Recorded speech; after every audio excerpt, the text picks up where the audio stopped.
ساتوي پسرو وینو دا د شهیدانو کور دا د باتورانو کور دا د باتورانو کور. د ننګرهار مرستیال والي د کډوالو د اموالو تثبیت او تسهیل پلاوي سره ولیدل.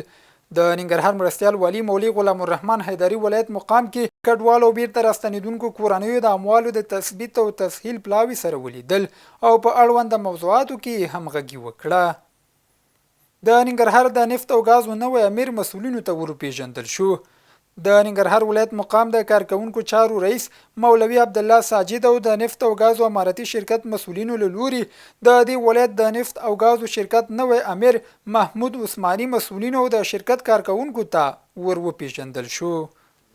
چپرهار ولسوالۍ کې معیار ته د نه پاملرنې له امله د وړو 8 دوکانونه وتړل شول.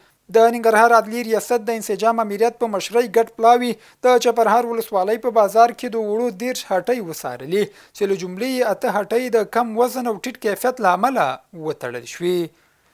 ننګرهار کې د خښتو بټیو مالکانو ته په بیلونو کې د نرخ لیکلو سپارښتنه وشوه.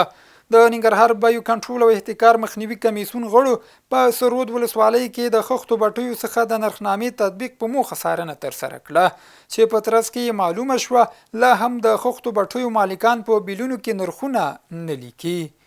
ننګرهار کې د لوی سید جمال الدین افغان طبي علومو انسټیټیوټ له بیلابیلو څانګو څخه لسګونه ځوانان فارغ او ټولنې ته د خدمت په موخه وړاندې شول.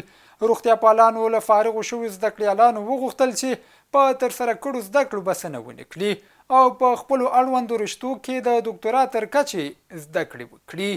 ساتوي پسرو وینو دا د شهیدانو کور دا د باتورانو